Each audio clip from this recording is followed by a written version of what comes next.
Hi friend, স্বাগত Bengali home কিচেনে। আশা করি তোমরা সবাই ভালো আছো। আজকে খুব পপুলার একটা স্ন্যাক্স রেসিপি আপলোড করব, যার নাম হচ্ছে ফিশ কবিরাজি। আমি জানি ফিশ কবিরাজির নাম শুনে তোমাদের আর তর্স হয়েছে না, কিন্তু কিছু কথা তোমাদের বলার আছে যেগুলো খুব মন দিয়ে শোনো। বেঙ্গলি হোম কিচেন আর কুকপ্যাড বাংলা মিলে একটা কন্টেস্ট ঠিক করেছি, যেটা শুধুমাত্র তোমাদের জন্য। কুকপ্যাড বাংলা এমন একটা প্ল্যাটফর্ম যেখানে বাংলায় রেসিপি লেখা আছে, বাংলায় হরফে রেসিপি লেখা আছে, এবং তোমরা এই কন্টেস্টে প্রতিযোগিতায় ভাগ নিতে হলে অবশ্যই সেখানে বাংলা হরফে রেসিপি লিখতে হবে, বাংলা হরফে, বেঙ্গলি হরফে। ইংলিশে লিখলে কিন্তু চলবে না। আর ওখানে আমার একটা পেজ আছে যেটা ঔসুমি ঘোষ নামে, সেই পেজটা ফলো করতে হবে, এবং তোমরা যখন রেসিপি লিখবে তখন হ্যাশট্যাগ ঔসুমি লিখতে হবে, তবেই কিন্তু ওই কন্টেস্টে তোমাদের রেসিপি গ্রহণযোগ্য হবে। এবং ওখানে যদি তোমরা পার্টিসিপেট করো এবং যদি তোমরা অনেক আকর্ষণীয় পুরস্কার আছে যেগুলো তোমরা জিততে পারবে। আমি জানি তোমরা অনেক ভালো ভালো রেসিপি নিজেরা বাড়িতে বানাও, কিন্তু সেগুলো কোনো বাইরের প্ল্যাটফর্মে তোমরা দিতে পারো না, যেখান থেকে তোমরা পুরস্কৃত হতে পারো। এটা এমন একটা প্ল্যাটফর্ম যেখানে তোমরা তোমাদের রেসিপি শেয়ার করলে সেখান থেকে অনেক কিছু জিততে পারবে, এবং এটা অনেকে শিখতে পারবে, মানে তোমার যে রেসিপিটাও অনেকে শিখতে পারবে। এবং ওই কুকপ্যাড বাংলায় অনেক বেঙ্গলি রেসিপি লেখা আছে, যেখান থেকে তোমরাও হয়তো কোনো নতুন নতুন রেসিপি শিখতে পারবে। যেমন আমারও যে পেজটা আছে সেখানে আমিও অনেক নতুন নতুন রেসিপি দেয়া আছে যেগুলো বেঙ্গলি হোম কিচেনেও নেই। তো অবশ্যই সেই কন্টেস্টে ভাগ নাও এবং কন্টেস্টে ভাগ নেবে, বাংলায় বাংলা হরফে রেসিপি লিখবে। কুকপ্যাড বাংলায় কি করে লগ ইন করতে হবে, কি করে রেসিপি লিখতে হবে, সেগুলো আমি পরে বলে দেবো। চলো আগে রেসিপিটা শুরু করে দিই। এই ধরনের নতুন নতুন রেসিপি শিখতে হলে অবশ্যই আমার চ্যানেলটাকে সাবস্ক্রাইব করতে হবে। সাবস্ক্রাইব বাটনের পাশে বেল বাটনটাকেও প্রেস করে দিতে হবে, যাতে আমি যখনই কোনো নতুন এরম ভিডিও আপলোড করব যেন আপনাদের কাছে একটা নোটিফিকেশান যায়। দেখে বুঝতেই পাচ্ছেন একদম দোকানের মতো ফিশ কবিরাজি হয়েছে, ভীষণ টেস্টি এবং ভীষণ সহজ পদ্ধতিতে আপনাদের শেখানোর চেষ্টা করেছি, যাতে সবাই এই রেসিপিটা ট্রাই করতে পারে। ফিশ কবিরাজি বানাতে কি কি ইনগ্রেডিয়েন্টস লাগবে চলুন দেখিয়ে দিই। ফিশ কবিরাজি বানাতে লাগবে হচ্ছে ফিশ ফিলে, যেটা ভেটকি মাছের ফিলে লাগবে। আর এই রকমভাবে ফিলে কিন্তু বাজারে কিনতেও পাওয়া যায়, তো বাজার থেকে কিনে নেবেন। আর ফিলেটাকে এখন ম্যারিনেট করতে হবে। ম্যারিনেট করার জন্য লাগবে গোলমরিচ গুঁড়ো, কালো গোলমরিচ গুঁড়ো নিয়েছি, লাগবে স্বাদ মতো নুন আর লেবু। লেবু দিলে আঁশটানি যে গন্ধটা থাকে সেটা চলে যায়, তাই জন্য লেবু অবশ্যই দেবেন। ইনগ্রিডিয়েন্টসের ডিটেলস ডেসক্রিপশন বক্সে থাকবে না, থাকবে কুকপ্যাড বাংলায়, যেখানে আমার বাংলা হরফে এই রেসিপিটা লেখা আছে, সেখানে আপনারা ইনগ্রিডিয়েন্টসগুলো চেক করে নেবেন কি কি ইনগ্রিডিয়েন্টস নিয়েছি। মাছটা এইভাবে মাখিয়ে নিয়ে আমাদের রেখে দিতে হবে 10 থেকে 15 মিনিট ম্যারিনেট করে।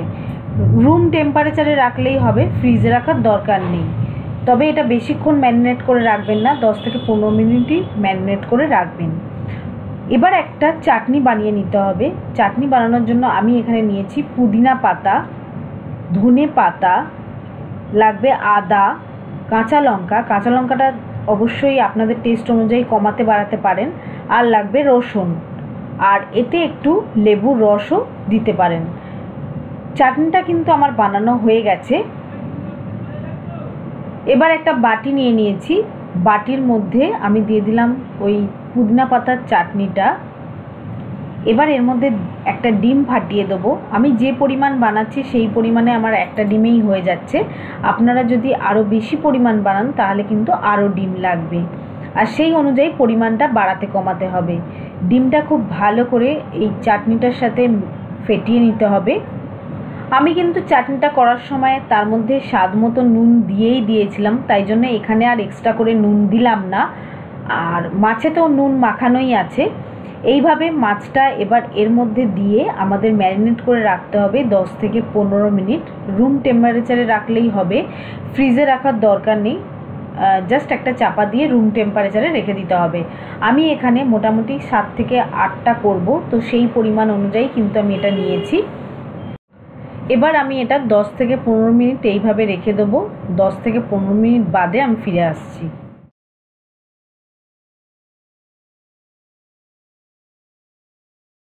আমি কিন্তু মাঝে মাঝেই অনেক ইনগ্রেডিয়েন্টস দেখাচ্ছি, তো অবশ্যই একটু ভালো করে নজর করে নেবেন, পুরো রেসিপিটা খুব ভালো করে দেখবেন। আর আমার এখানে লাগবে কর্নফ্লাওয়ার। কর্নফ্লাওয়ার অবশ্যই নিতে হবে, এখানে কিন্তু কর্নফ্লাওয়ারের জায়গায় অন্য কিচ্ছু নিলে চলবে না। কর্নফ্লাওয়ারটাকে খুব ভালো করে মাখিয়ে নিতে হবে। কর্নফ্লাওয়ার মাখালে এই যে একটা চাটনি আর ডিমের মিশ্রণটা ঘন হয়ে যাবে, আর তখন এটা মাছের গায়ে খুব ভালোভাবে লেগে থাকবে। আমি এখানে 2 টেবিল স্পুন মতো কর্নফ্লাওয়ার নিয়েছি, নিয়ে ভালো করে মাখিয়ে নিলাম মিশ্রণটার মধ্যে। আর এই মিশ্রণটার মধ্যে কর্নফ্লাওয়ার মাখিয়ে কিন্তু রাখবেন না, যখন আপনারা ব্রেড ক্রামে কোট করবেন ঠিক তার আগে আপনারা কর্নফ্লাওয়ারটা এই ব্যাটারে মিশিয়ে নেবেন।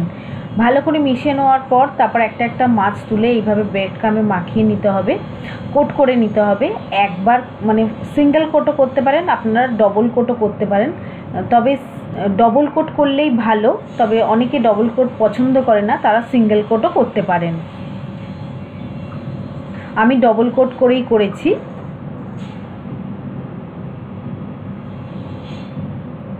এইভাবেই আমি কিন্তু সবগুলো করে নেব। যে কোনো সুপার মলে আপনারা এই ব্রেড ক্রামটা পেয়ে যাবেন, বা বাড়িতেও বানিয়ে নিতে পারেন ব্রেড ক্রাম।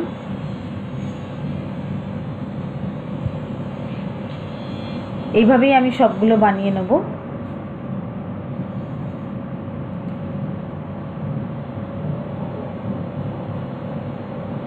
আমি এখানে দুটো বানিয়ে দেখিয়েছি, দেখুন ঠিক এইভাবে একটা সিঙ্গেল কোট করলাম, একটা ডবল কোট করলাম।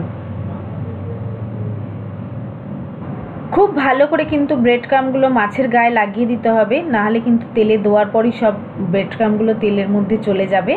এইভাবে আমার সবগুলো রেডি করা হয়ে গেছে, এখানে 6টা আমার হয়েছে। তো এবার এটা নর্মাল ফ্রিজে রাখতে হবে 30 মিনিটের জন্য, যাতে এটা সেট হয়ে যায়, ভাজার সময় যাতে আমাদের এটা খুব সুন্দরভাবে ভাজা হয়। 30 মিনিট বাদে আমি ফিরে আসছি। কবিরাজির জন্য একটা দেখবেন ডিমের ঝুড়ি হয়, সেই ডিমের ঝুড়িটা বানানোর জন্য একটা ব্যাটার গুলতে হবে।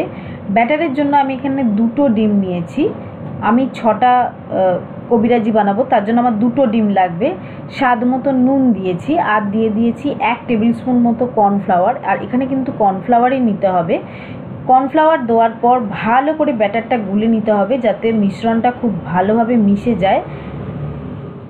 আমি এখানে কিন্তু 2টো ডিমে 1 টেবিল স্পুন কর্নফ্লাওয়ার দিয়েছি।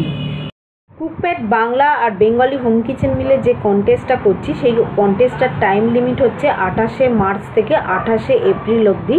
সেখানে আপনাদের ফেভারিট রেসিপি লিখতে হবে। কুকপ্যাড বাংলার লিঙ্ক ডেসক্রিপশান বক্সে দেওয়া থাকবে, ঠিক এইখানে। আপনারা যখন ওই লিঙ্কটা ক্লিক করবেন তখন দেখবেন একদম কুকপ্যাড বাংলায় খুলে যাচ্ছে। কুকপ্যাড বাংলা যখন খুলবে তখন দেখুন রেসিপি লিখুন বলে লেখা আছে, সেখানে আপনারা ক্লিক করবেন। সেখানে ক্লিক করার পর এখানে লগইন দিতে হবে। লগইন দিতে হবে ফেসবুক এবং জিমেল দিয়ে, যে কোনো একটা দিয়ে আপনারা লগইন করবেন। লগইন করার পর এখানে স্টেপ বাই স্টেপ রেসিপি লিখতে হবে, রেসিপির ছবি দিতে হবে এবং উপকরণ যা যা লেখার আপনাদের লিখতে হবে। লেখার পর কিন্তু অবশ্যই মনে রাখবেন যে পাবলিশ মারার আগে আমার ফলোয়ার হিসেবে যখন আপনারা লিখছেন তখন হ্যাশট্যাগ ঔসুমি লিখতেই হবে। হ্যাশট্যাগ ঔসুমি যদি না লেখেন তাহলে এই কন্টেস্টে ভাগ নিতে পারবেন না। আর আকর্ষণীয় নানা রকম পুরস্কার আছে। গ্যাস জেলে আমি কড়া বসিয়েছি, কড়ার মধ্যে দিয়ে দিচ্ছি সাদা তেল। সাদা তেলটা যখন গরম হবে তার মধ্যে একটা একটা করে আমাদের মাছগুলো দিয়ে দিতে হবে। মাছগুলো দিয়ে মিডিয়াম ফ্লেমে কিন্তু ভাজতে হবে, যাতে ভেতর অবধি রান্না হয়, কারণ মাছটা আমাদের কাঁচা আছে। আর যত মিডিয়াম ফ্লেমে ভাজবেন তত কিন্তু বাইরেটা ক্রিস্পি হবে এবং খেতেও ভালো হবে। যদি কেউ ডিমের ঝুড়ি না করতে পারেন তাহলে এইভাবেও খাবেন, ফিশ ফ্রাইয়ের মতো বেশ ভালো লাগে। ফিশ ফ্রাই কিন্তু রেসিপিটা আমার বেঙ্গলি হোম কিচেনে আপলোড করা আছে, দেখে নিতে পারেন। এইভাবে মিডিয়াম ফ্লেমে ভাজতে মোটামুটি 3 থেকে 4 মিনিট সময় লাগে। মোটামুটি আমার ভাজা হয়ে গেছে, দেখুন ঠিক এরকম হালকা ব্রাউন কালার হওয়া অবধি ভেজে নিতে হবে। এবার এগুলোকে আমি তুলে নেব। মোটামুটি আমার সব মাছগুলোই ভাজা হয়ে গেছে, এবার মাছগুলো আমি তুলে নিচ্ছি গরম তেল থেকে। আর আমাদের কিন্তু ডিমের ঝুরি করার জন্য এতখানি তেল লাগবে, তেল কিন্তু কমালে চলবে না, তাহলে কিন্তু ভালো ডিমের ঝুরি হবে না। আর ডিমের ঝুরি বানানোর জন্য ডিমের ব্যাটারটা তো আমাদের গোলা হয়েই গেছে। আর ডিমের ঝুরি যখন বানাবেন গ্যাসটা কিন্তু হাই ফ্লেমেই রাখতে হবে, পুরো হাই ফ্লেমে ভাজতে হবে। গ্যাস কিন্তু কমালে কিন্তু ডিমের ঝুরির মধ্যে প্রচুর পরিমাণ তেল ঢুকে যাবে, তখন আর আপনারা খেতে পারবেন না। এটা পুরো হাই ফ্লেমে করতে হবে, গ্যাসটা বাড়িয়ে রাখতে হবে। ডিমের ঝুরি হয়ে যাওয়ার পর সাথে সাথে যে মাছটা ভেজে নিলাম সেই মাছটা দিয়ে এরমভাবে কোট করে নিতে হবে। কোট করে নিয়ে জাস্ট কিছুক্ষণ মানে কয়েক সেকেন্ড ভাজতে হবে, ভেজেই কিন্তু আমাদের তুলে নিতে হবে, নাহলে কিন্তু ডিমটা পুড়ে যাবে, কারণ হাই ফ্লেমে রয়েছে যেহেতু। ডিমের ব্যাটারটা যত ভালো হবে তত কিন্তু এই ঝুরিটা, ডিমের যে ঝুরিটা সেটা খুব ভালো হবে। আপনারা আরও বেশি ঝুরি করতে পারেন, এটা কম বেশি করা যায়। আমি আর একটা করে দেখাচ্ছি আপনাদের, খুব ভালো করে দেখে নিন। ঠিক এইভাবে ছড়াতে থাকবেন। মোটামুটি আমার 2টো ডিমে 3টে কবিরাজি হয়েছিল, মোটামুটি আপনাদের আন্দাজ হয়ে যাবে। তাহলে একদম এরম হাই ফ্লেমে করতে হবে, খুব সহজ। অবশ্যই বানাবেন বাড়িতে, বানিয়ে আমায় জানাবেন, কমেন্ট করে আমায় জানাবেন আমার এই রেসিপিটা আপনাদের কেমন লাগলো। এবার এটাও রেডি হয়ে গেছে, এবার এটাও আমি তুলে নিচ্ছি। খুব সাবধানে তুলবেন কিন্তু, আর তেল একটু ঝরিয়ে তুলবেন, আর গরম গরম পরিবেশন করবেন। ঠান্ডা হলে কিন্তু এটার খাওয়ার কোনো মজাই আসবে না, গরম গরম খেতেই ভালো লাগে। আর কাসুন্দি দিয়ে পরিবেশন করবেন, কারণ ফিশ কবিরাজি বলুন বা ফিশ ফ্রাই বলুন, ইন্ডিয়ান স্ন্যাক্স সবসময় কাসুন্দির সাথেই বেশি টেস্টি লাগে। কুকপ্যাড বাংলায় যে কন্টেস্টটা হচ্ছে, অবশ্যই সেখানে বাংলা হরফে আপনারা রেসিপি লিখুন। রেসিপি লেখার সময় অবশ্যই মাথায় রাখবেন হ্যাশট্যাগ ঔসুমি লিখতে হবে। আর বেঙ্গলি হোম কিচেনকেও কিন্তু সাবস্ক্রাইব করতে হবে, নাহলে আপনারা কন্টেস্টে ভাগ নিলেও সেটা গ্রহণযোগ্য হবে না। অবশ্যই জানাবেন তাহলে এই রেসিপিটা আপনাদের কেমন লাগলো। অবশ্যই আপনারা রেসিপিটা একবার বানাবেন। আজকের মতো এখানেই শেষ করলাম। টাটা বন্ধুরা, সবাই ভালো থাকবেন, সুস্থ থাকবেন। আবার কোনো নতুন এরম রেসিপি নিয়ে আপনাদের শেখাবো বলে চলে আসবো।